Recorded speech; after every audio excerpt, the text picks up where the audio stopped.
September 18th, 2017.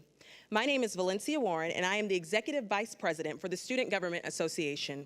I would like to welcome you all to Georgia Southern University's annual State of the University Address. Tonight, we would like to give you a glimpse of how our weekly Senate meetings are run. So at this time, I will have Executive Assistant Macy Joyner call the roll. Senators, as she calls your name, please stand up. Thank you.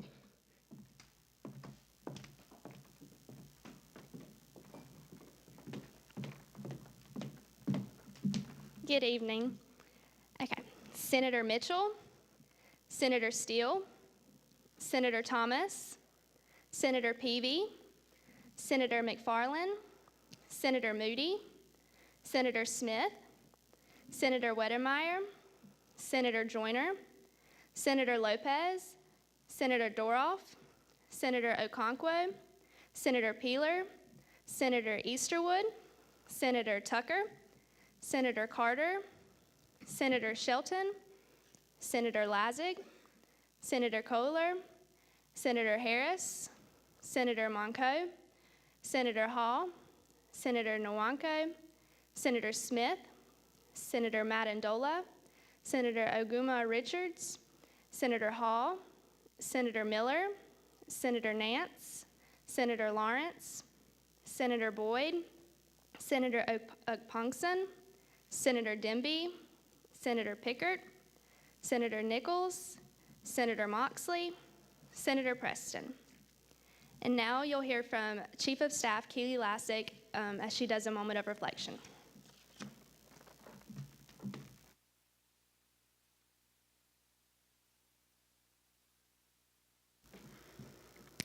Good evening, students and administration.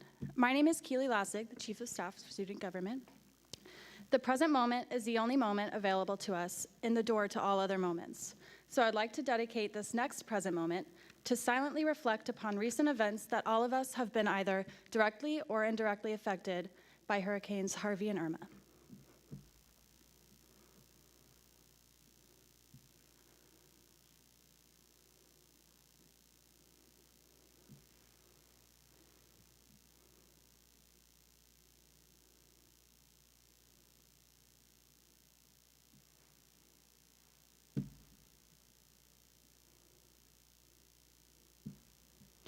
Thank you. And now you'll be hearing from Valencia Warren.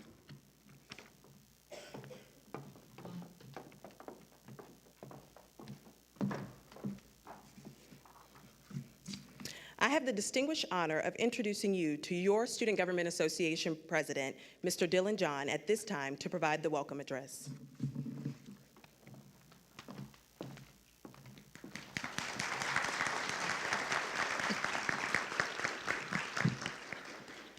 Good evening, President Hebert, members of the President's Cabinet, university administrators, faculty, and most importantly, the amazing students we serve here at Georgia Southern University.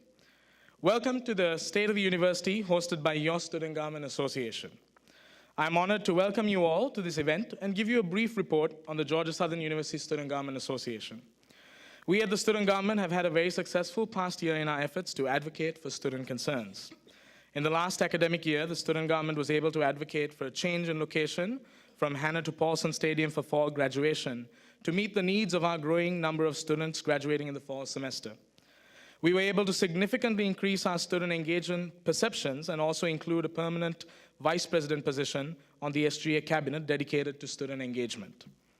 We enhanced Senate productivity through the incorporation of individual senator projects, which increased our capacity of SGA projects undertaken last year from approximately 5 to 6 projects a year in previous years to over 35 projects last year. We also led student governments in the state of Georgia with a project titled SGA Vision 2020, which surveyed over 2,000 students from across the state of Georgia to identify and rank student concerns on campuses. We have used this data as our foundation for action in the year ahead and are strategically allocating initiatives and projects to tackle these concerns. One of our upcoming events this week in relation to campus and student safety is a student government-led initiative in partnership with AT&T's It Can Wait campaign to take a pledge against distracted driving. The event will be held this coming Thursday at the Russell Union between 9 a.m. and 1 p.m. This year, is an exciting one for all of us at Georgia Southern, as we usher in a new era for a new university as we consolidate with Armstrong State University. Both the Georgia Southern and Armstrong student governments have been working together as we prepare to engage and represent the needs and concerns of a larger student body.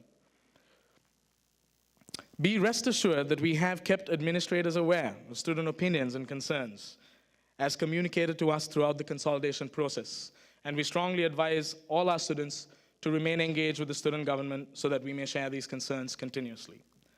This event, State of the University, is your opportunity to hear directly from our university president and other administrators.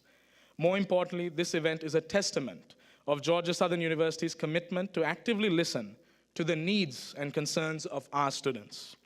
Stay engaged and prepare to ask any question that you may have. This event is hosted by your student government, especially for you. So again, welcome to State of the University for the 2017-18 academic year.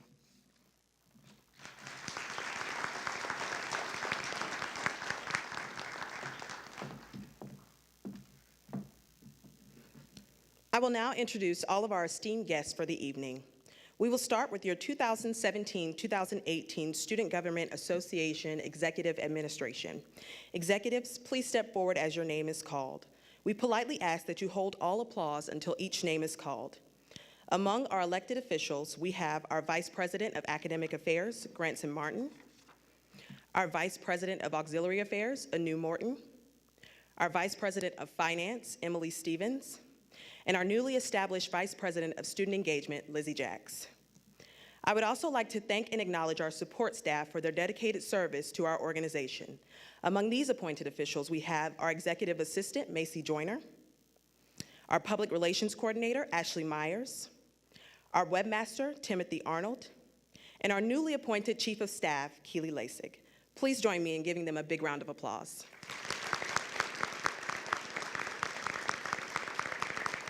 Thank you, executives. You may be seated. During this past election, our student body spoke and elected 24 senators. We have continued to grow the Senate from that point and have since appointed 17 more senators to ensure full representation within each college. When a new senator is brought on, it is customary that we have them repeat the SGA oath in front of their peers. At this time, I will ask all of our senators to please stand, raise your right hand, and repeat after me.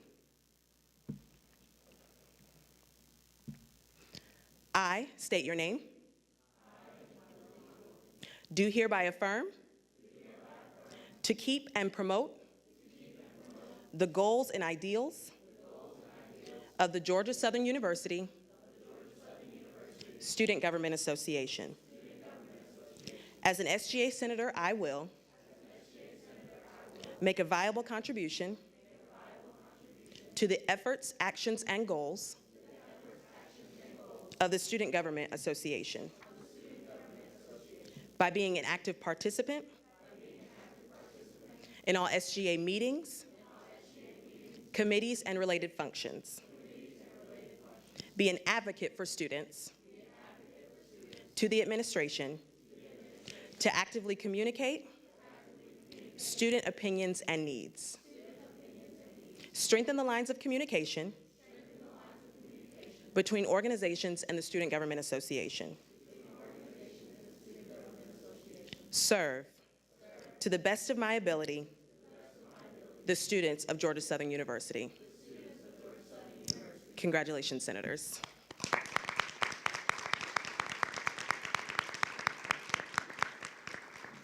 Our oath is our pledge to each and every individual in this room.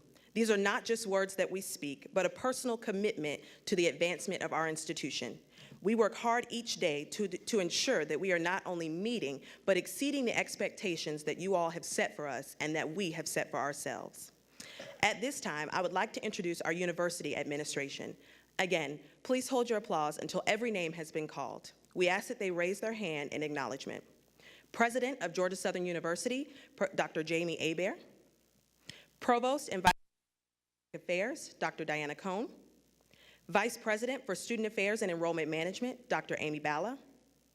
Vice President for Business and Finance, Mr. Rob Whitaker. Vice President for University Advancement and External Affairs, Mr. Tripp Addison. Dean of Students and SGA Advisor, Dr. Patrice Jackson. Deputy Chief of Police, Mr. Craig Grayson. Thank you.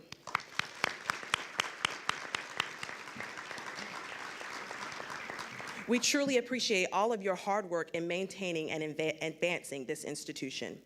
I would also like to ask the academic deans that are present to stand tonight and be recognized.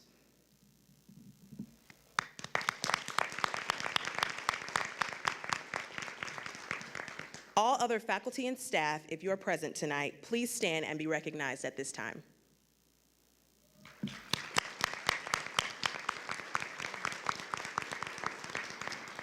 Thank you. To all administration, faculty, staff, students, and special guests present tonight, we are so glad that you have taken the time to join us for such an important event. Specifically to the students, I would like to remind you that attendance verifications will be handed out at the end of the event, as well as Wings incentive points. Before we move forward, the Student Government Association, we will now hear from President Hebert to give the State of the University address.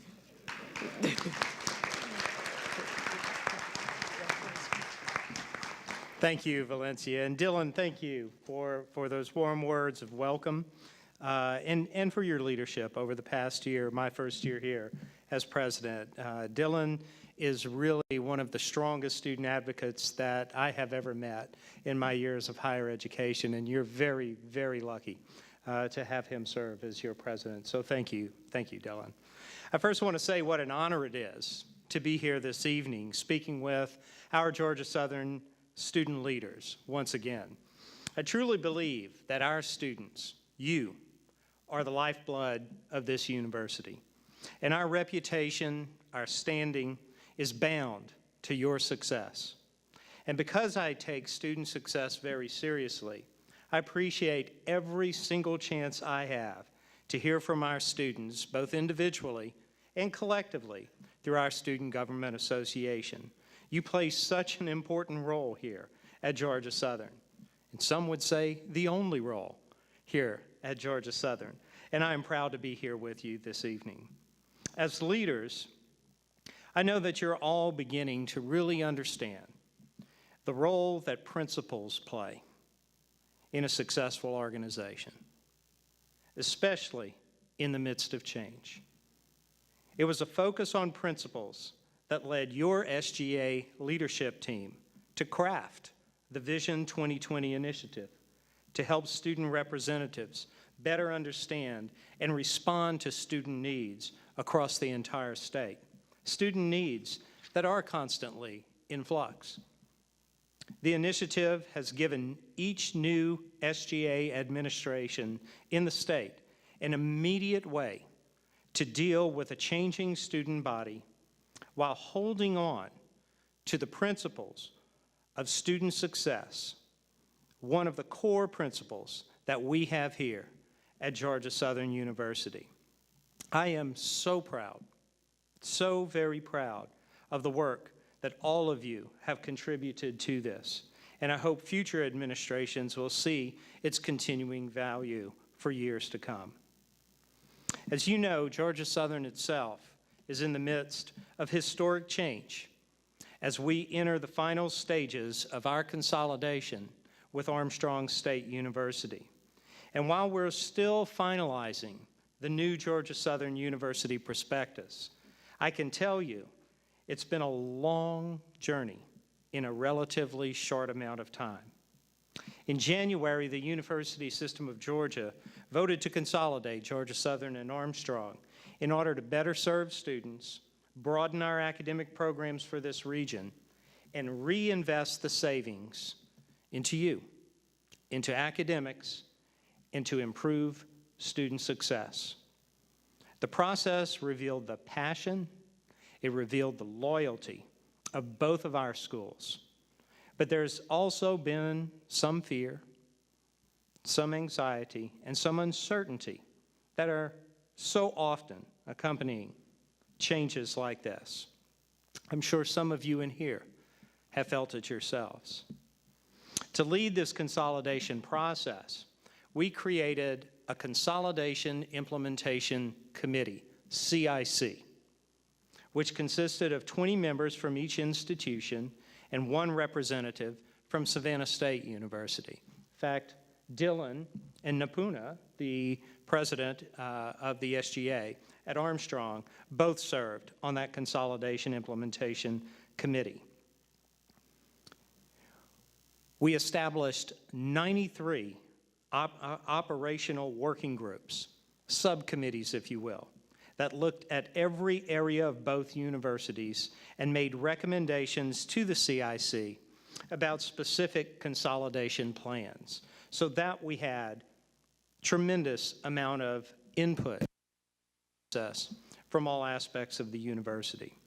In less than 8 months, the CIC approved nearly 500 recommendations from those working groups and are now working on our implementation plan this year. These recommendations include details in everything from academics and specific degree programs to IT and payroll on all 3 campuses, everything that is involved at a university.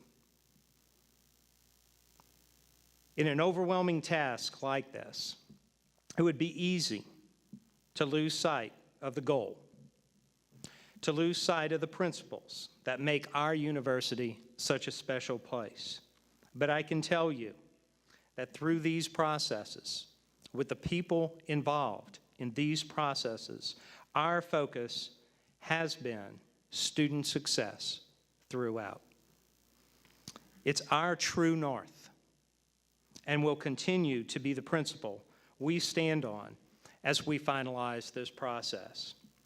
Once that prospectus for the new Georgia Southern University is finalized and approved by the Board of Regents, the new university will officially begin in January of 2018, this January.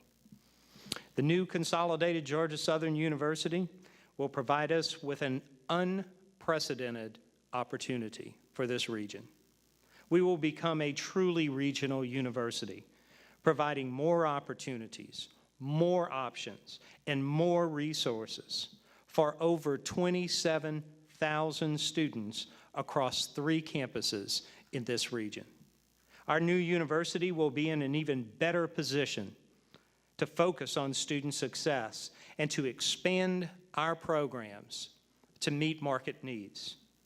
We will also expand our economic impact on the region to more than $1 billion and further our role as the intellectual catalyst in the region by providing skilled and ready leaders in a variety of fields of study, from healthcare, hospitality, education, to the emerging fields of manufacturing, engineering, logistics, and intermodal transportation.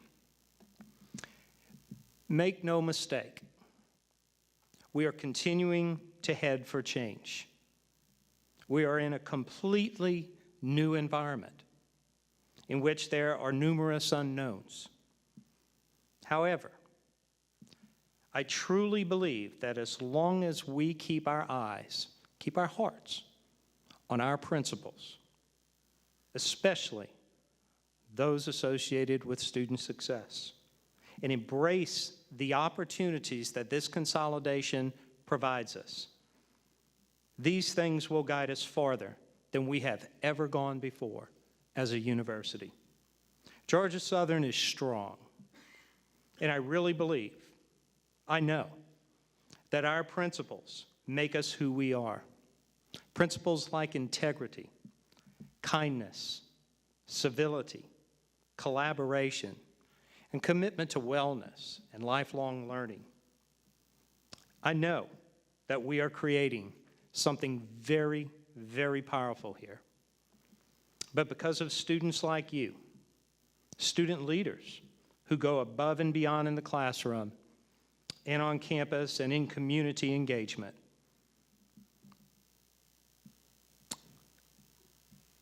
I know that we will meet the challenges in this change head on. We will take full advantage of the opportunities that arise in this change, and we will set the bar high, higher than we've ever set it before, and we will make history at Georgia Southern University, the new Georgia Southern University. Thank you for allowing me to visit with you tonight. I look forward to another wonderful year here on our campus.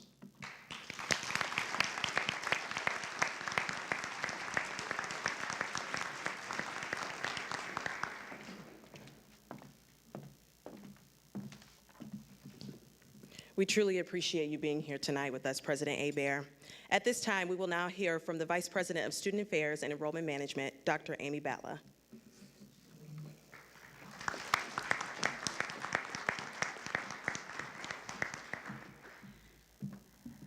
Good evening. It's so nice to see a room full of people this evening. I'm glad you came out to join us. This is such an important event as it gives us the opportunity to discuss with you that which most concerns you. So we look forward to the questions that you bring to the table and to the conversation this evening.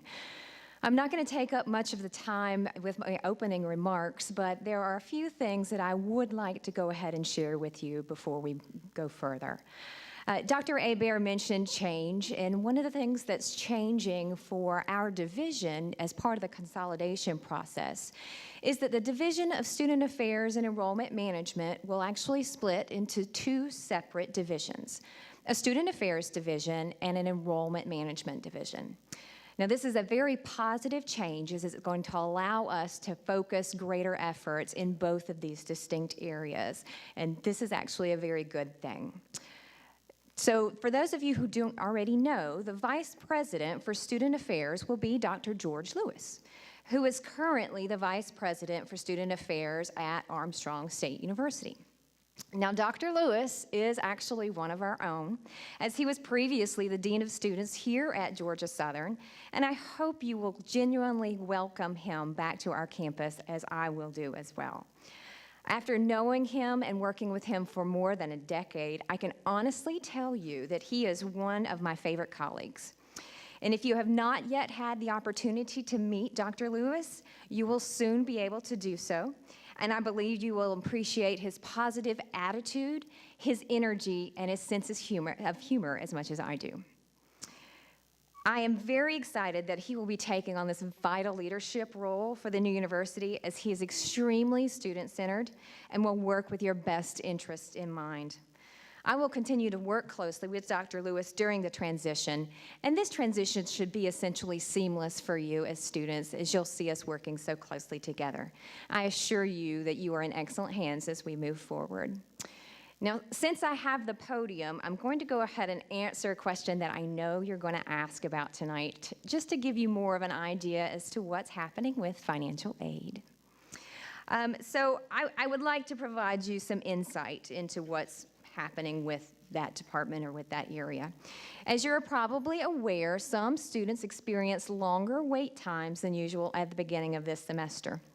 Now, it's important to note that the majority of our students did not have this experience because they were able to complete the financial aid process for fall semester in a timely manner prior to the start of the semester.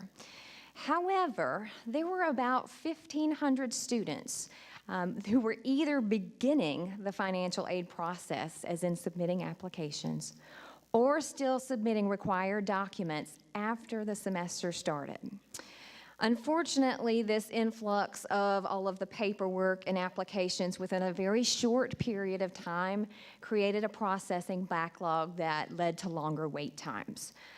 But the financial aid staff has done a tremendous job and a tremendous amount of work. They've worked long hours in order to meet the needs of all of our students, and I'm so extremely grateful for their efforts and continue to be.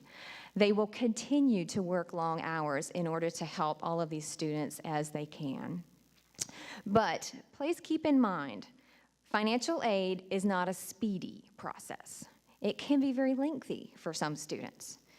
So to give you an idea, about 1/3 of our students who apply for federal financial aid are selected at random by the Department of Education to have all of the information verified that they submitted on their FAFSA application.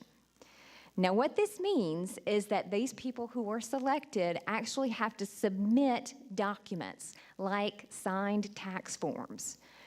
Through Campus Logic, you actually have to upload these documents. Now, keep in mind, 1/3 of our students are having to do this. And what happens next is that these documents are actually compared by financial aid counselors to what was submitted on the application. And we are required to do this. And it's a manual process. It's not automated. So they actually physically have to look at the data that's in the application and look at the data that's on the documents. This fall, over 4,100 students had to be verified as part of this process. And on average, 4 out of 5 students had errors. These errors have to be resolved before the financial aid award process can move forward for each of these students. So this can be lengthy. For counselors, students, and for parents, identifying and resolving these errors can be time-consuming. This is why it is so important for you to apply for financial aid as soon as the application is available and to quickly respond to financial aid when additional information is requested. Paying attention to what is asked and completing it correctly can also speed up the process. So, for fall 2018, we need your help in order to make this work better for our students.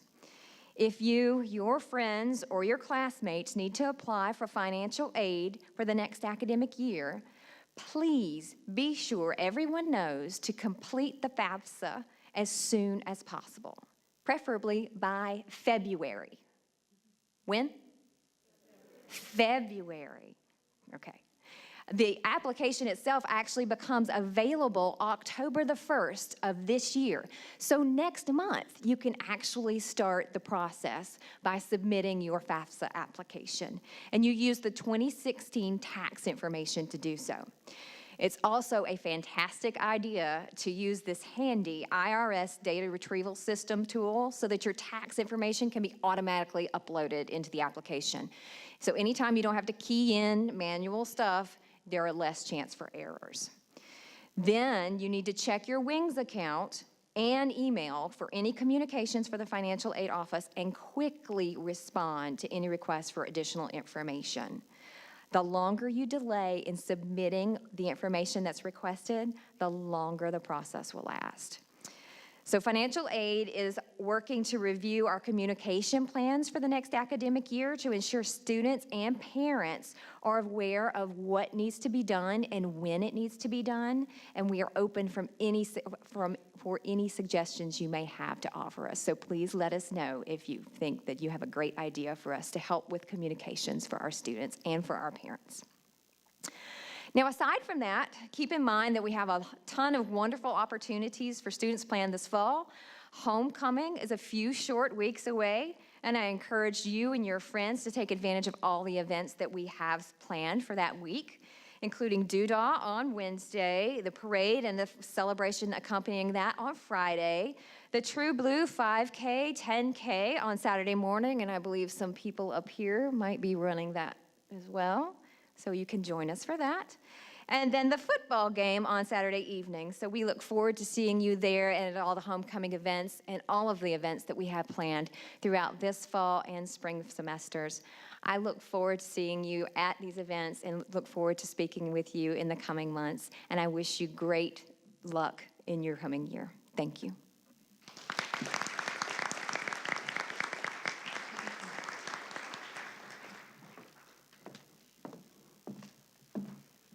I truly hope that you all are absorbing all of this valuable insight coming from our higher administration. At this time, Chief Information Officer Ron Stallnaker was unable to be with us tonight, but he wanted to submit a statement from his office. So at this time, SGA President John will come and read his statement.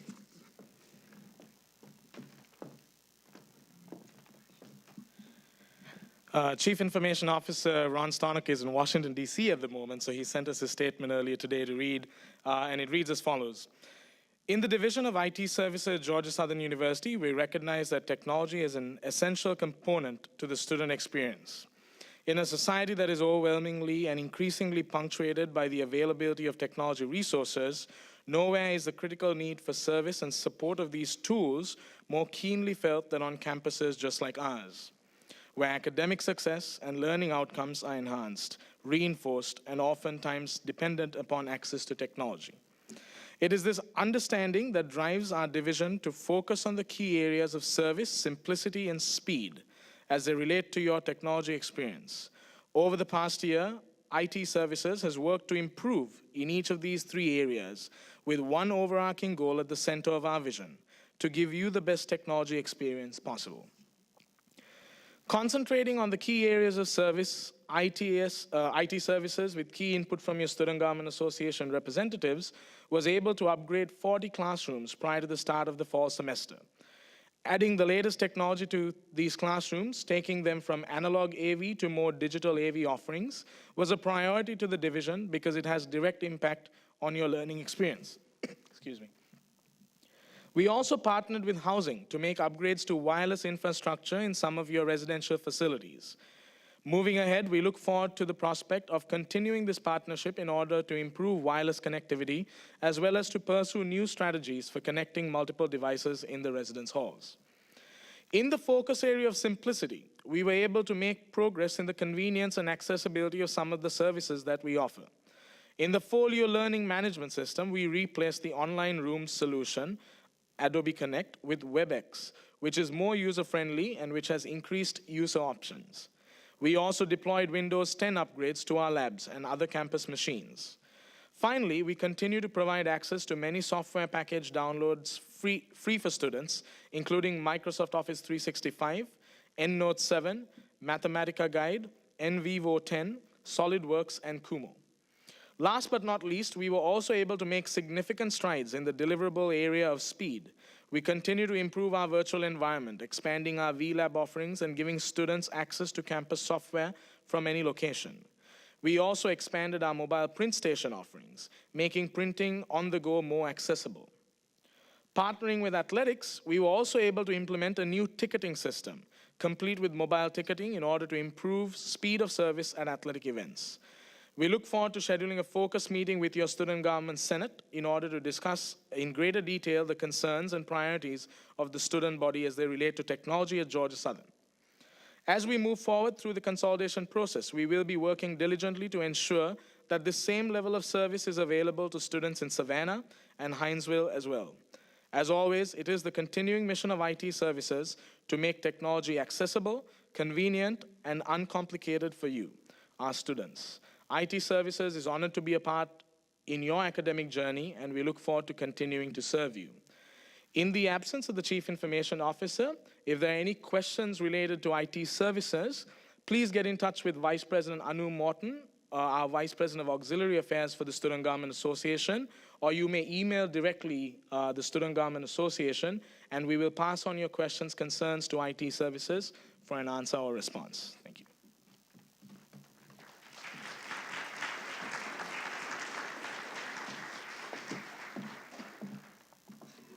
As many of you are aware, State of the University is an annual event hosted by the Student Government Association with the sole purpose of providing you with an additional avenue to be heard, an opportunity for you to recognize that the institution as a collective body, not just SGA, is here to listen to and support you through your collegiate journey.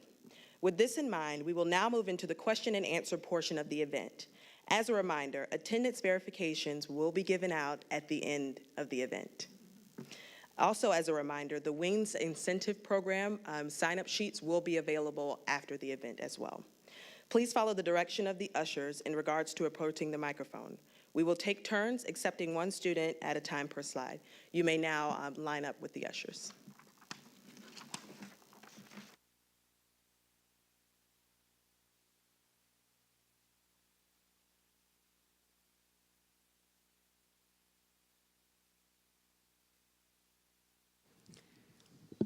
Hi. I have a question about the nursing program, as I feel all nursing students do, because we feel that we've just been kept in the dark. Just last week, they changed our majors to exercise science and didn't tell us, and it's very troubling that we don't know if we're even going to have a program on campus for what we're applying for. So I was wondering if there's any idea of when that information will be made aware to us. Thank you. The nursing program hasn't changed, and we will continue to have the nursing program in the consolidated institution. What has changed is that because of federal financial aid, we can no longer have pre-majors. So the major that is most closely related to the courses that our pre-nursing students take is exercise science. So kind of behind the scenes, you are labeled as an exercise science so that you can take the coursework necessary to get you into the application phase of the nursing program, because students have to have certain courses and hours in order to be eligible to apply. So for the nursing students, we will continue to have that program as we have always had, and hope to expand and grow that as best as we can in the consolidated institution. Yes, we will be having the nursing program at both institutions. Will run the nursing program. So where we accept 50 students here for each application cycle, we will continue to do that at the consolidated institution, and Armstrong will continue to accept their number of students at their campus.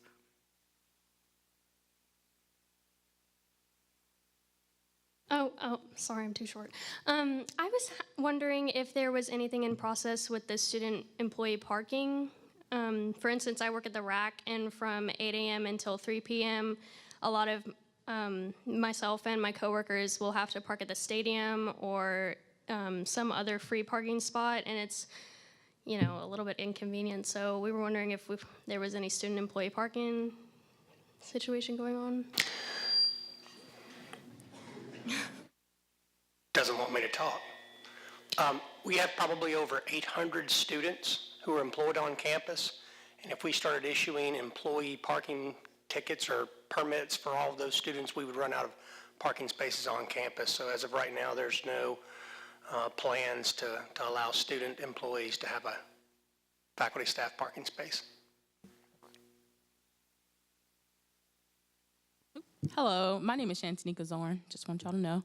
My question pertains to university housing, because at the beginning of the semester, the announcement was made that the clubhouses in the residence halls would have reduced hours, meaning that they went from 8 a.m. to 10 a.m. opening to like 4 p.m. or 2 p.m. throughout the day.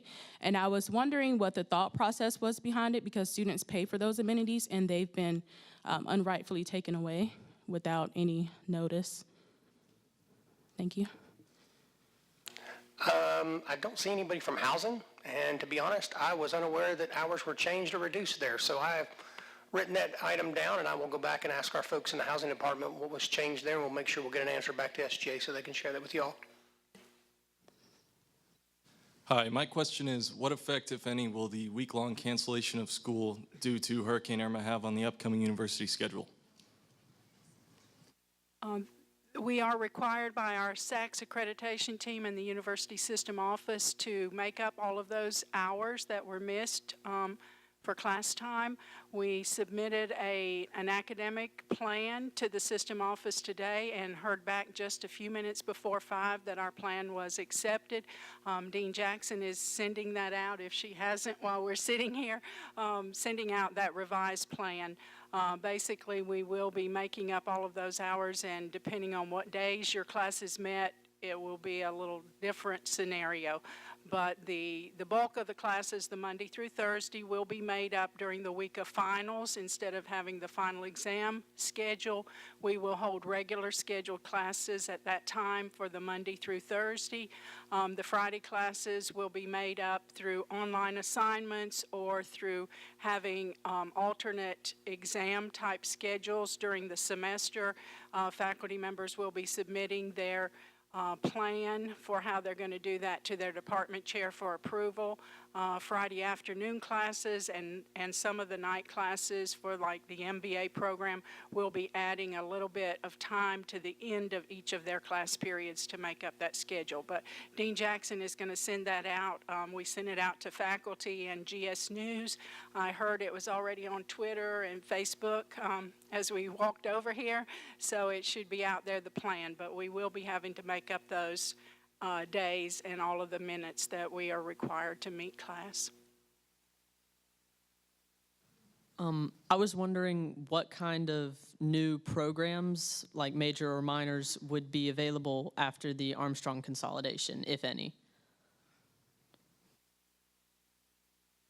The academic colleges have put forth the programs out on the consolidation website that will be offered.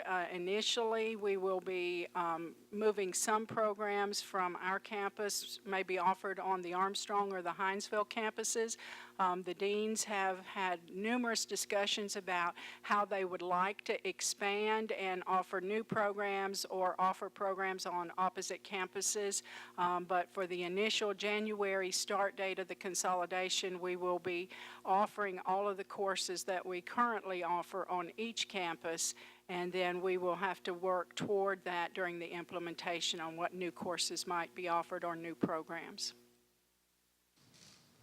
Good evening, familiar faces. It's good to see you all. So my question is a familiar question. It was actually somewhat asked last year, and that question was, it's already a question that's been asked tonight. That is parking, but it's more so of a more broader logistics issue that I kind of see on campus. And last year the issue was brought up of parking, and the response was kind of plain and simple. We have plenty of parking on campus. There's an entire stadium that does not get filled up every day. The issue is inconvenient parking. However, my issue is more so of pedestrians. We have anywhere up to 20,000 students on campus on a given day. Normally it's probably not 20,000 because not every student has, that's a given. Not everybody has class on the same day. However, one example is right around the corner from Greek Row. If you're coming towards Education Circle and you're on Greek Row and you take a right towards the CEIT building, there is a four-way stop. And that is a huge intersection. And if you've ever tried to drive your car or vehicle or even walk there, it is a huge point of congestion, not only for traffic, but for students themselves. We have buses, we have university vehicles, vans, and then you have your typical traffic, people trying to get onto campus and park their vehicles.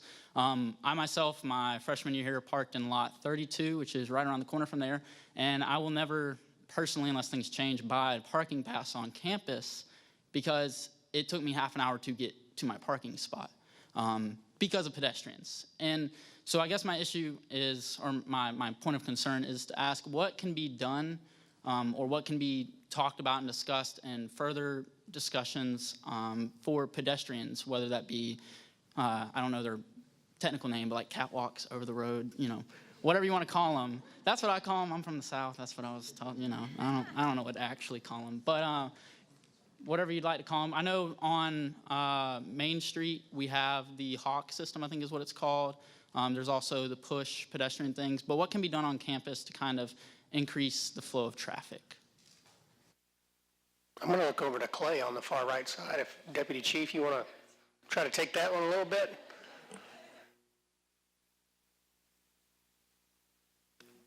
I don't really know how to answer that question for you. We patrol 24/7. Pedestrian traffic is a problem. It is a convenient way to traverse campus. It's a lot quicker to walk than it is to drive, as everyone knows. There are a lot of crosswalks that pedestrians can utilize. As far as limiting vehicle traffic, there are streets that we can't stop traffic on. And as far as the building of a catwalk, that I do not know. I will follow up with this. We have had this conversation several years in a row, and we've had conversations in parking and transportation and campus safety about the four-way stops and the pedestrians. And obviously we do everything to make sure that we've got good signage, we've got our walkways well lit, and so that everybody knows what they should do when they get to that intersection. One thing that is a part of the master plan is to eventually close that road. The road's closed just past that major intersection, all the way back down Georgia, down to the Russell Union area. We are considering, it has been on there, we just have not made the decision, we have considered closing that entire loop all the way around to where the pond is out there by College of Education, and so that may be an option. It won't help your driving to your parking lot, but hopefully it'll make it more safe for the students who are walking in there. And part of the challenge is when the students are walking there, they don't all go to the crosswalk. they go to where they're at, and then they cut across. It is a challenge. I don't drive that way to avoid that intersection because it is a challenge. I just want to thank everyone for coming out here tonight. My name is Andrew Easterwood, and I am the chair for the College of Health and Human Science in the SGA. With regards to the rise of hate rallies in 2017, college campuses across the country are being sought out as fertile ground to use as platform for hate speech against minority groups. Research found by the Southern Poverty Law Center and the New York Times showed that 284 hate incidents occurred at primary and secondary schools, while 330 were on college campuses. An additional 1,863 hate instances occurred between November 9th and March 31st alone in 2017. With hate groups on the rise in America, students are now becoming more at risk to verbal and physical altercations, as we all witnessed at the University of Virginia in Charlottesville, August 11th through 12th of this year. This leads me to my 3 questions. If a hate group or groups were to apply to rally in Statesboro, what actions has our university administration made to keep students both on and off campus safe? Have additional actions been made by our university administration to keep hate speech off of campus, in addition to our current rules and laws? And how will our university offer aid and solidarity with students at other Georgia colleges and universities, such as Georgia State University, Georgia Tech, SCAD, Emory, and Armstrong, who may be affected by hate rallies in their cities as well?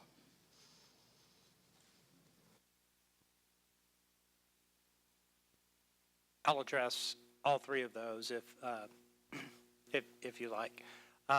First, in terms of the policies, we have not implemented new policies, but I think that our policies here on our campus, while valuing the First Amendment, which we must on a university campus, our policies that exist on our campus with regard to safety and wellness for our students, when used in conjunction with one another, will provide the safety necessary on our campus. In terms of the solidarity amongst USG presidents, on virtually all national movements and news, we come together as presidents throughout the USG system with a common voice and a common message. We have in these as well, and we continue to discuss these at these very same issues that you speak of right now, very serious issues. We talk about these at our board meetings. We talk about this at our presidential retreat. It's something that concerns every single one of us on our campuses. Your first question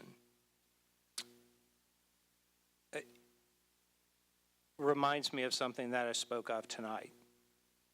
Our society is changing, and feelings in our society are changing. And just like I said in my words here tonight, the most important thing when you're in the midst of change is adhering to your principles. I think the most important statement that we ever make as a university is to stand by the principles that we believe in: student success, student wellness, civility, kindness, collaboration. We need to live those principles. That is the greatest voice we have, are those actions, and I truly believe that. It's why you hear me use those words in every public address I make. It's what I believe in, and it's what will get our students safely through this change in our society.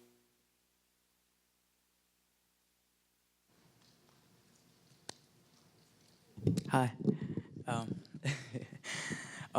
My question is, would the students over at University Village be able to receive a crosswalk or a bus stop? For the crosswalk, it's kind of a pain to make the walk over and then go all the way to the bus stop over by the engineering building, especially on traffic intensive days where you have to kind of dodge cars, So I was thinking for the ease of access, especially for students who don't have any vehicles or any form of transportation, would that be able to be put in place? I will write that down, and we'll go back and talk with our campus planners and engineers and see if there's something we can do there. hire Senator Valentine Okonkwo Chess. Earlier this year, during the summer, the university housing almost reduced the working hours for international students from 40 hours to 20 hours. And when I heard that, I sent numerous emails to the housing executives, and I talked to them through those emails about the impact that would have on international students. And that didn't happen. It ended up not being reduced to 20 hours. So international students got to work full 40 hours during the summer. I'm asking if that would be in effect next year, summer, if it would be reduced to 20 hours or not, and the thought process behind that. So the university has a student employment policy that basically says when you are not in class during the summer break, during spring breaks, during times in the winter, you can work 40 hours. When you're in class, when it's class time, we restrict students working on campus to 50 hours in a 2-week period, which is basically the 20 hour, even though there's a little bit of room to go up to 50 hours in a 2-week period. So that's why in the summer you were allowed to work 40 hours, but once school started in fall semester, you drop back to the 20 hours because we want you to have time to study and go to class and not be working all the time. So that's just a policy that the university has. During the summer, the university housing, they wanted to reduce it from 40 to 20, regardless of, if we have classes or not. They wanted to keep it at 20. So I wanted to know if it's gonna be like a policy to be implemented next year, or it's not going to be implemented and it's still gonna stay at 40 hours for the summer. I'll go back to my university policy, 40 hours if you're not in class, but if they've made a decision over there to reduce hours for any particular reason, I'm not aware of that, but I have it as an item written down and we'll see what we can find out. Thank you. Oh, hello, administration. Just a quick question. It's nothing big. Just wanted to let you know I'm very grateful for Eagle Express. It's amazing. But I was just wondering, by chance, are we able to add any additional vendors, such as my personal favorite Popeyes and maybe Cookout?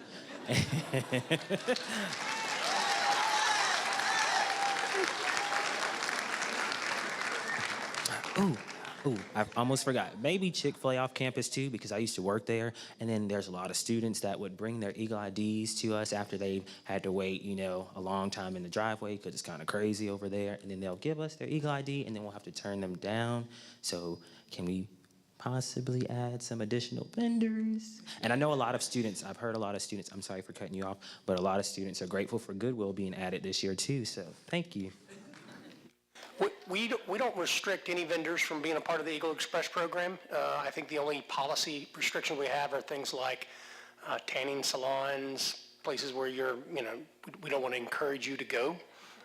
But vendors basically come to us. We have a program where we reach out and try to get vendors interested in the program, but there is an initial cost to them to buy the equipment, and they're just making Cookout, Popeyes, they're just making a decision that they don't think that you're all spending enough money there. So maybe next time you go there, you remind them that I'm a student, and if I had Eagle Express, I'd spend a lot more money here.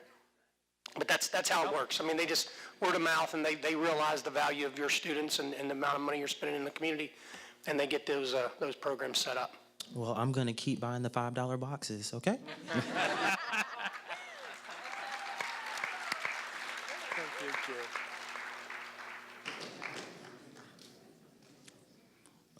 Senator Oguama Richards, College of Graduate Studies. It was a question that a young lady had asked earlier concerning parking for employees. And I just wanted to kind of make a friendly suggestion because I've seen the growth that's been happening. As you mentioned before, you said something about change, and change isn't an event but a process. So I believe that there is some implementation in terms of the technology that we're using to come up with a systematic approach as to how we can identify people's work schedules with some type of parking permit, with some type of, parking permit for that allotted time. And that could be something that, just a friendly suggestion to put in the bug of you guys' ears, and hopefully it can be, worked on. I'm still an avid supporter of walking, but some of my colleagues always tell me, it is sometimes better to just drive. So, thank you. Good evening. I would just firstly like to thank all of you guys for your service to the students here at Georgia Southern and the community. And I'd like to begin with a quick poll, if that's all right. I'd like to know how many students here were contacted via text message or a phone call by an Army recruiter recently. So it seems from a lot of people that I've talked to that somehow our information was released to an Army recruiter or the Army. It seems that it was released through the university. And so my question is, if this was the case, how is our private information being protected by the university, or how is it being handled by the university?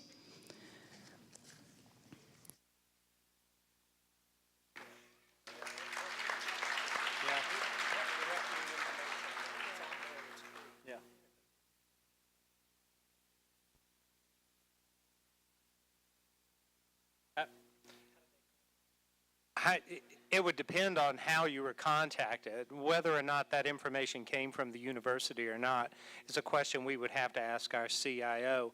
We have very, very stringent protocols that we must follow because of FERPA to protect your information on our campus. It's highly unlikely that was received from us.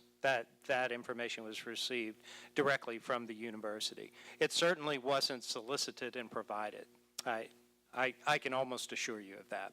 But we'll check with our CIO to find out whether or not that is released. It could come from the Department of Education lists or something out of our control. I'm not sure, to be honest with you. But I assure you, we have very stringent protocols to protect student information on this campus. Thank you very much.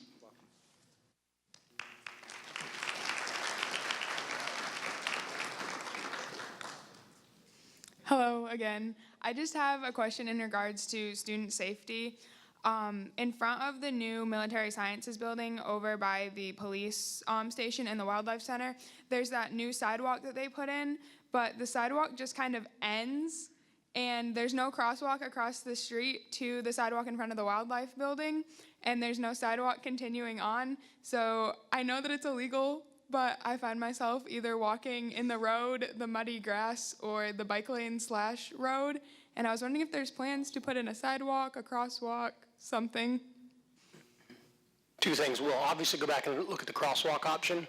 We're about ready to do renovation and expansion of the University Police Department, and that project has the extension of that sidewalk on down to where the road comes in off of 301. And I don't know if there's a crosswalk right there, but we'll look for crosswalks and find opportunities to add them.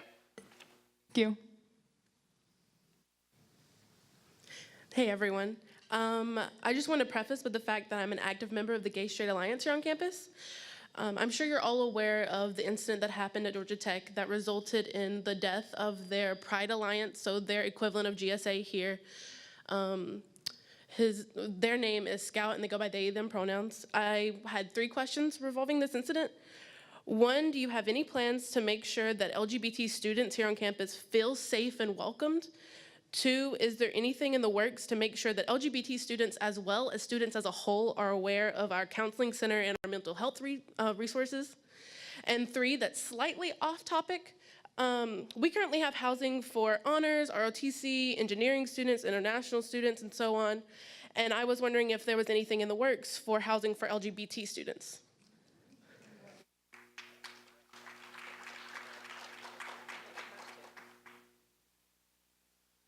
I can help with a couple of those questions. First, I believe you asked about ensuring safety, and one of the things that we provide as part of our training programs here on campus is that faculty and staff can take part in safe space training, and you'll see the folks that do take part of that, and we do have a large number across the university that do. They actually have a sticker that they put outside of their office door so that you are aware that they have taken this training and they have an open door for any questions that you may have. So we do provide that, and I believe that helps with the safety question and feeling open and accepted on campus. And then the other thing that you mentioned was about the counseling center, and we do have several active programs through the counseling center that they have going as several groups, open groups that are open to all students. And so I encourage you to take advantage of those opportunities to do that. On the third question, I remember this about a year ago in the SGA auxiliary specific town hall meeting, and I'll have to go back and talk to the housing folks. There's a reason why we don't have a certain hall set up the way that you described, so I'll have to rely on them and their expertise, and we'll send something back to SGA for an answer. Thank you. Good evening. My name is Amber Munku. I'm a senator from COBA, and I have a quick question in regards to campus safety. Because we have such a large campus that holds over 20,000 students, I know that I walk the campus a lot from my class in the IT building to the SJ office, and I never see any campus police on our campus, especially at night. So I'm wondering, is there anything implemented so that way students feel safe walking on campus during the day and in the evening in regards, because it's a lot of robberies going on our housing and also on campus at night especially. So I'm just trying to make sure there are any things that are being implemented as far as making sure that our students feel safe and that, you know, they don't have to worry about being robbed and no police are in sight. So I just want to know, how is that going so far? I can answer that for you. We have a almost full staff at University Police right now. So we have several officers per shift. We run 24/7, so there are always police officers on campus. We also have a very active bike patrol unit. They work from 3 p.m. to 3 a.m. There's 2 of those. They ride in tandem together everywhere they go. We also have the service officer program. So anytime that you feel unsafe walking after, you know, if it's dark or anything like that, you can always call University Police. We can come escort you. We can have a service officer come escort you. But as far as the reason you don't see them, that's something that I need to know about because I can handle that one. Thank you. I'd like to add to that also, we have the Live Safe app. So we encourage all of our students to download the Live Safe app. It gives you direct access to University Police through that app. You also have the option to have a safe walk. So if there's a roommate or a friend, you can say, I'm leaving the library, headed home. They can watch you kind of, with your invitation, watch you walk from one location to another, and also our emergency call boxes as well. So we have those we have the physical presence, but also please make use of the technology that we have available. Thank you. As far as the Live Safe app goes, that communicates straight to our dispatch. So if you download that app, you can communicate straight to our dispatch. You don't have to call them. If you feel unsafe, if you're, say, riding the bus and something makes you feel uncomfortable, you can actually text on that Live Safe app, and it goes straight to our dispatch, and then we can dispatch an officer straight to you. Thank you so much. Good afternoon. My name is Elias Del Vasto, and I just wanted to thank you all for being here. My question is concerning the environmental impact of the consolidation, not even just the consolidation, but the environmental impact of a university in general. I know you said there's a big economic impact that's going to be implemented pretty much with the new consolidation, and I didn't know if there was anything being done for the environmental standpoint.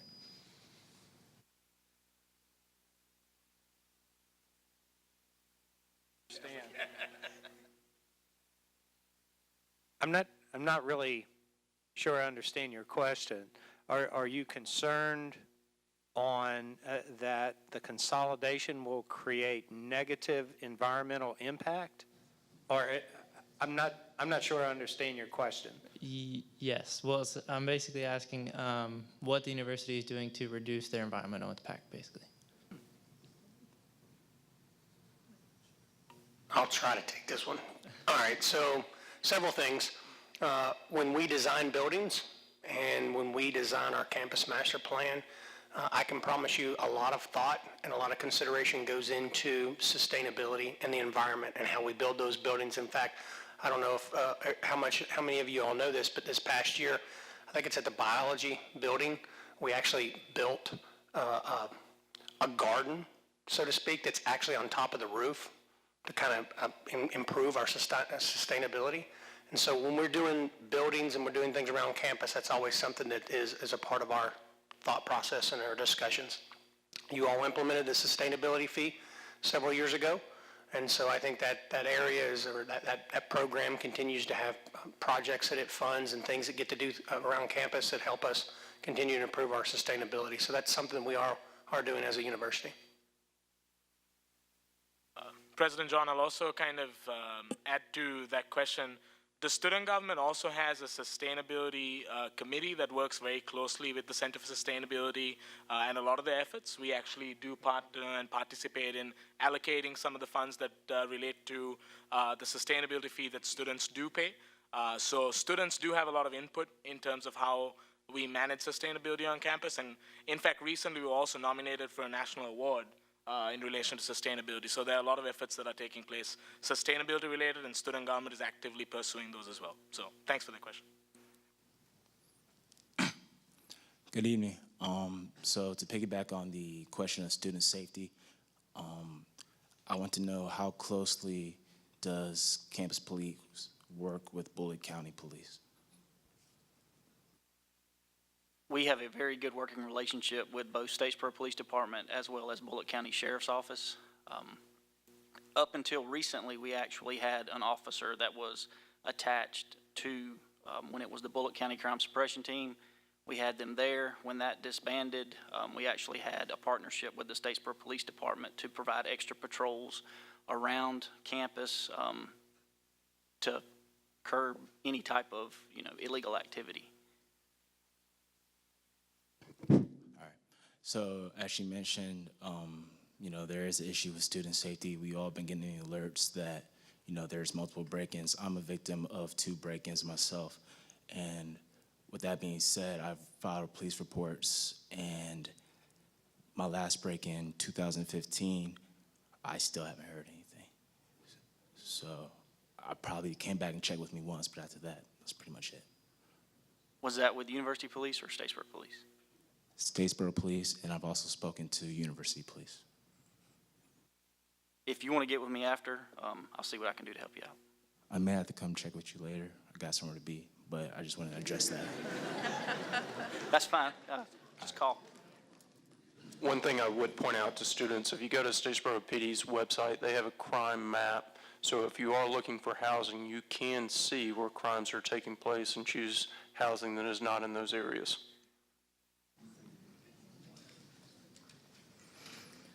So my question kind of piggybacks off of Senator Peavy's question, but more from a mental health standpoint. I was wondering if our university police are trained to deal with people who have mental illnesses and how to go about that without lethal force. We do have, sorry. Is this working? We do have training. A lot of our officers are actually CIT trained, which is a 40-hour class that they go through. It's a crisis intervention class. We also have a couple of instructors who work for University Police. Could you repeat your question one more time for me? Basically, our University Police Department officers, are they prepared to deal with something like that, like in the field? Because that's what happened with Scout, and it didn't go so well. Understand that was a tragic incident. We train our police officers every summer. We do in-house training. We have a training coordinator. So all police officers for University Police go through a week-long training program in-house, and it is a full week of training. We do lethal force training. We do use of force training. We do crisis intervention training, as well as we send officers to the Georgia Public Safety Training Center to for specialized training that we do not provide in-house. So all the police officers are trained in dealing with any type of crisis. Thank you. I have a question regarding parking and transportation. So I'd like to say I ride a motorcycle on campus, and recently they did the reconstruction of the parking lot by the Russell Union and the Math Building. And doing that, they actually removed parking spaces that were motorcycle parking designated. And I'd just like to say that we are increasing every year the number of people who ride motorcycles to and from school and to classes, and we're always filled up with our spaces. And we just lost those, and now we're actually having a problem of people with like moped scooters parking in our designated spots, and they do not have plates or pay for motorcycle parking. So we're having that issue, and I'd just like to know if there's going to be anything done for those like scooters, mopeds, and if there was any plans for more parking spaces for motorcycles. So I will take that as an item to go ask more questions. I know when we did the redesign of this parking lot out back, it added an additional 150 spaces. So I don't know why they would have taken away some of the motorcycle spaces on campus. And then I'll have to find out from a scooter, moped, technical question on are they allowed to park in motorcycles, or why are they not permitted around campus. So I'll take that as an item to work on for you. All right, thank you. Hello. Okay. Hi, my name is Kelsey Boyd, and I'm a senator for the College of Science and Mathematics. And thank you so much for all the administration and staff for being here.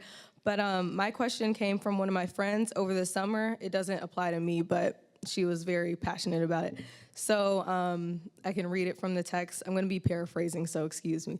But she said, is there any way that you guys can change the fact that Landrum closes at 2 o'clock in the summer? Maybe if they close at 3, that would be better. 2 o'clock is when everyone's classes get out for the day, and the fact that we have to pay $520 only to not have time to eat. Yeah, she was very mad. I'm really paraphrasing. Let's see, all the other places on campus close at 2, and it's aggravating when she has a lab and lecture from 8 o'clock a.m. to 2 o'clock p.m. every day. She doesn't have a car either, so she can't drive to Walmart to get food, and she doesn't want to spend, $750 at Zaxby's. So I guess just she wants to know if you guys could extend the hours at all, especially because the classes, the hours are longer. So $5 cookout. We will, I'll go back and ask questions, and we'll see what we can do about extending the hours in the summer to make sure that there's plenty of coverage for all students. okay, thank you so much. Yes.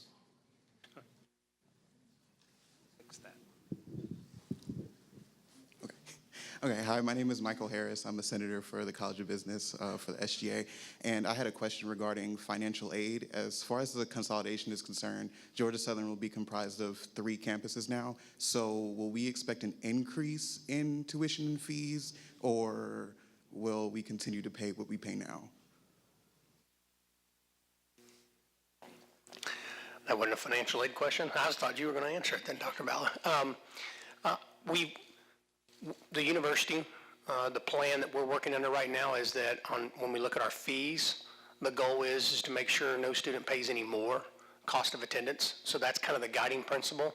We've got a working group that's going to go through all the fees of both institutions, make a recommendation to both presidents that'll eventually have to be approved by the Board of Regents. The Board of Regents is the one that makes a decision on tuition.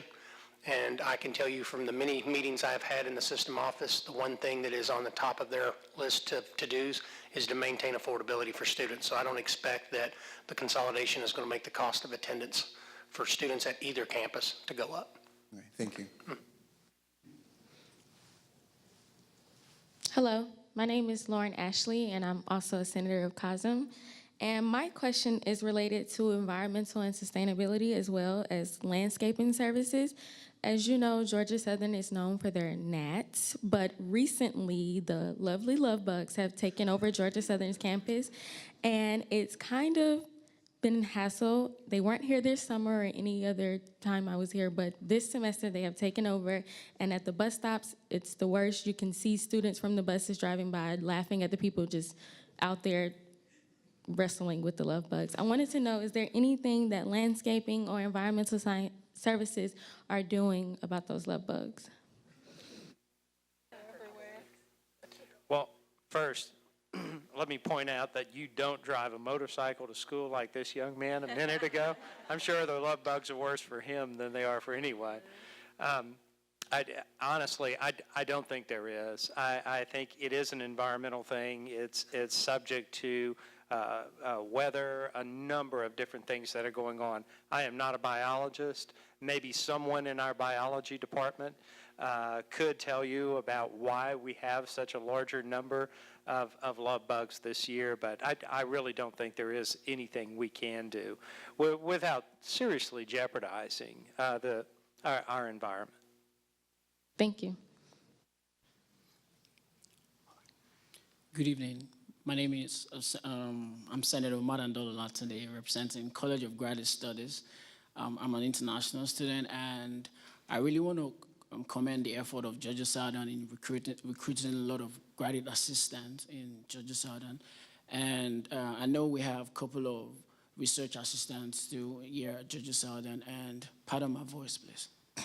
And I know that we have a couple of doctoral students that are into research assistant positions or teaching assistant positions, and a couple of doctoral students met with me recently, and they discussed with me that they don't have research assistant positions because there was none, and they opted for graduate assistant positions, which they would have preferred a research assistant or teaching assistant position because it would build their portfolio or help them build their CV, whatever form that's going to help their career path. And so I'm thinking that now that we have the new Georgia Southern, what's the plan for, what does the university have to fund doctorate students through research assistant positions or teaching assistant positions? Thank you. With regard to consolidation savings and being used specifically for research assistants or teaching assistants, we haven't gone into that depth of allocation of consolidation savings at this point.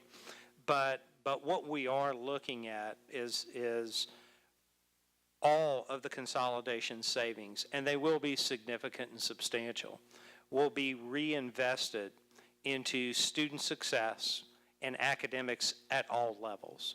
So while we haven't looked at the specifics in there, I'm certain that we will have monies going reallocated from the savings of the consolidation into graduate studies. My hunch, and this would really be up to the provost and the deans, would be that there would be some increases in the numbers of research assistants and TAs available for the university, because growth of those programs is something that we're interested in. Thank you. Hi, everybody. Thanks for being here tonight. My name is Peyton Lassig. I'm a senator with College of Liberal Arts and Social Sciences. I know Georgia Southern has a very eco-friendly campus. I was wondering if there's any plans in place to help Armstrong become more eco-friendly. I have a friend who attends there. Excuse me if my facts are wrong, but she says there's no such thing as double-sided printing, so which I think is just a complete waste of paper. But I was wondering if there are any plans to help. You know, both universities do a lot of good things and do a lot of things well. And we can learn a lot from one another. Double-sided printing is probably something that they could learn from us if they're not doing it. For them, you know, you talk about eco-friendly campuses. You walk around on that Armstrong campus, and the entire interior of the campus is a butterfly garden. There are wild butterflies all over the interior of that campus. It's just absolutely gorgeous, and it's one of the coolest moves I've ever seen to promote an eco-friendly environment on the center of campus. So, you know, this is one of the advantages of a consolidation is once you adopt to the change, you start looking at what your colleagues do better than you do, and you adapt, and you make that part of who you are. That's how we get better. So thank you for pointing that out. Thank you. Hello. Oh, wow. Hello, my name is Senator Hall. I'm a senator for COBA, and I had a question about actually the athletic department of the consolidation. Since everybody is technically going to be a part of Georgia Southern University by next fall, does that mean, well, it's a couple questions. Does that mean that everybody that has a Georgia Southern student ID get in the games free, even from Savannah and from Hinesville? Yes, and that's actually implemented as of now. So students at Armstrong, students at Statesboro, student at Hinesville campus with an ID get into the games. So how would we go about, because I know game days are usually like really packed. So now that we have 3 campuses coming to one stadium, how are we gonna basically accommodate everyone since with the seating and basically with parking and different aspects of the game life? With Armstrong students, we are providing some bus services for Armstrong students to come up, which will alleviate some of the parking. Students who choose to drive themselves to the game are going to be in the same parking situation that you are as students. It's just going to be looking for parking around campus. As far as accommodating the projected number of students we're seeing, we're anticipating, I don't think there'll be an issue at all. It'll be a much louder and a lot funner student section is all. Okay, thank you. Hello. I have a couple questions that aren't related, if that's okay. They're from people who cannot be with us but are dying to ask these questions. But first, I'd like to comment on Senator Peavy's question about the university housing for LGBT, whatever term you want to use, student. In the past, this is something that I've asked myself because I worked with housing and I too am a part of that community. And I was always told that the roommate matching couldn't be an option because it has to happen on a case-by-case basis. Part of it is that they don't want to kind of not expose, but they don't want to make somebody's identity known if they're not comfortable with that. But a lot of it, I think, is that there's, not to sound rude, but there's a lack of understanding from our university housing officials of what it means to be in that community. So even the mental health questions, a lot of times RDs, especially the RD I used to work with, did not understand mental health, made a joke about it, and you couldn't really go to that person to talk to them about it. So it made it difficult to kind of be like, hey, I got this situation going on, can you help me?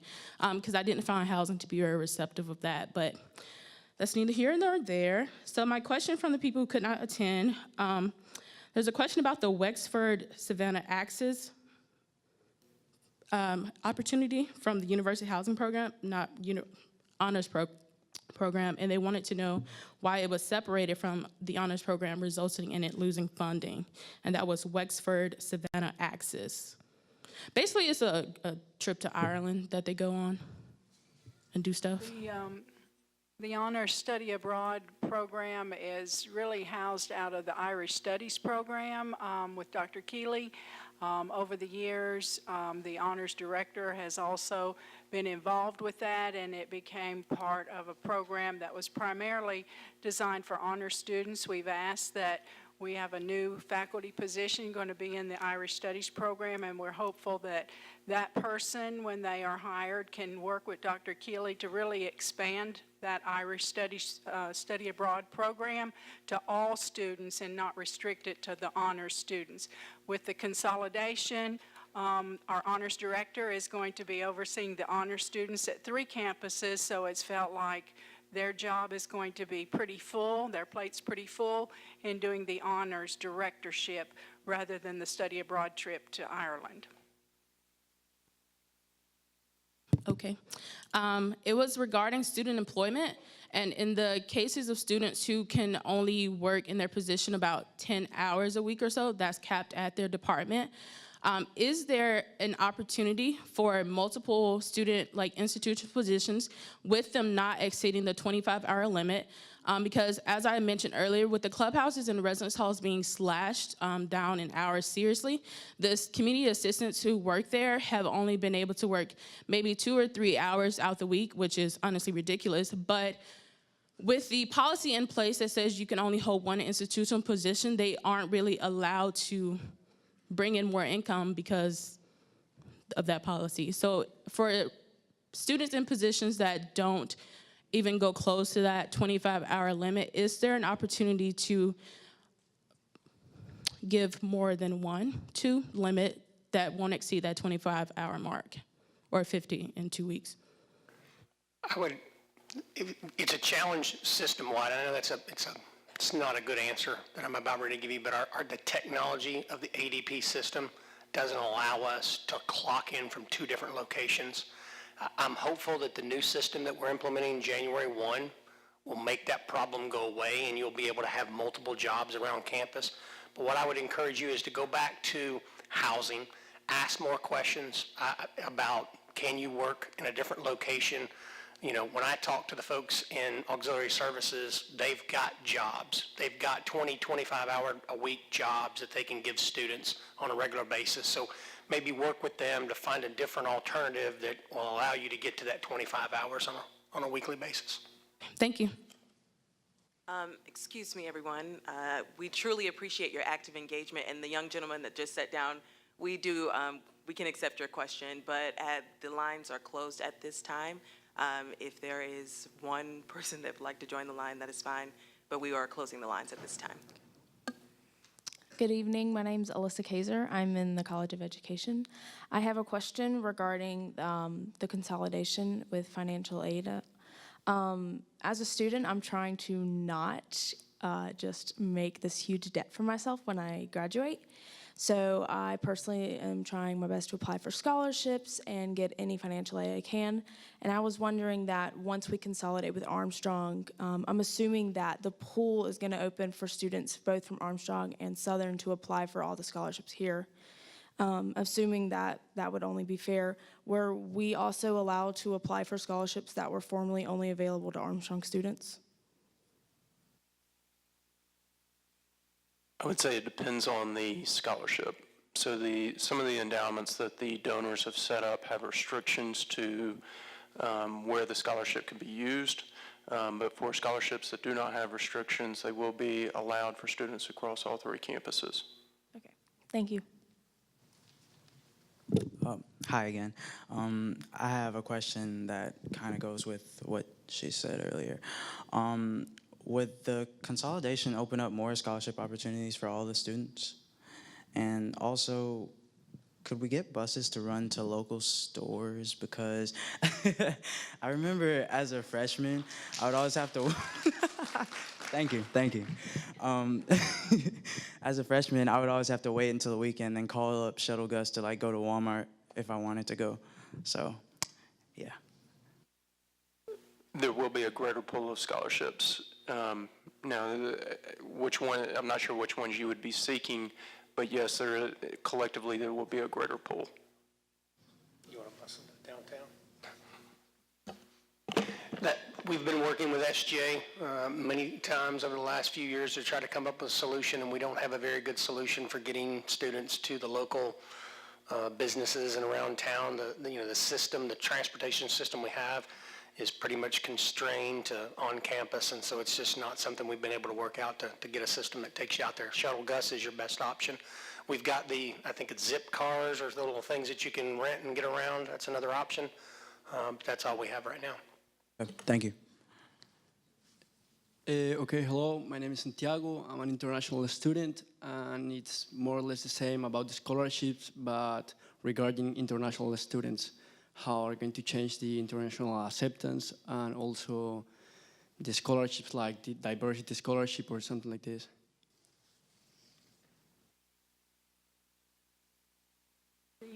The criteria for the scholarship shouldn't change. So if you've been eligible to apply for any of the scholarships that we have on campus, you would continue to be eligible to apply for those, whether you're an international student or a domestic student. Okay, thank you. Hi again. I have 3 questions. I will try to keep them quick. I'm sorry. 2 have to deal with parking and transportation, and 1 has to deal with campus carry. So the 2 from parking and transportation come from my roommate.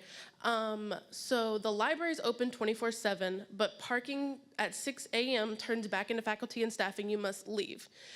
But buses don't start running till 7 a.m. So he was wondering about that gap in time, but yet the library is still open. And then my second was about, so I know that it's hard to add more routes for buses and it's hard to increase all that because it costs a lot for us students. But what about having a route at night only during finals week, so students are there all the time, but something that runs from like 9 p.m. to 2 a.m. so that students, because parking around there is very, very limited, but that way students can get there safely and also get back to the football stadium safely. 2 very good questions and recommendations that we will take back and see if we can solve those problems for you. And my campus carry one is just very broad. So now that it has been approved and is now here on campus, I was just wondering what y'all would be implementing to make sure that our students are safe, other than just like I know that y'all have already started the clear bags of football games, but anything else? As far as what we've implemented, we haven't really changed anything. Our chief will go around if you request, and she will teach you a class on what is legal and what is not legal. We also, if you'll go to the public safety website, there's a link to a frequently asked questions page, and it will outline a lot of what you can and cannot do as far as concealed carry on campus. If people that wish to carry, if they carry right, no one will know about it. So if anyone sees anything that makes them feel nervous, all they have to do is, if they have the Live Safe app, they can contact us. If they feel comfortable calling, they can call us and we will come check it out. We do not mind at all. All for coming out.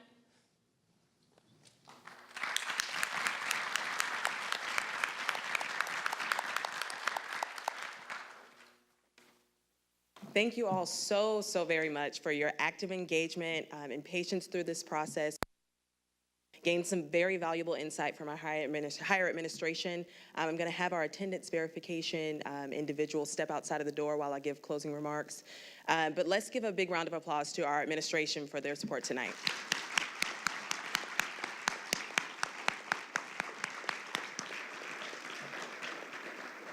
As a reminder, the attendance verification cards will be being passed out at 2 doors right outside of the exits. And if you are here with a student organization, you are able to sign in for 1 organization per student. And if you have any questions about that, the attendants will be able to help you outside. Thank you so much for coming out tonight. Please enjoy your night.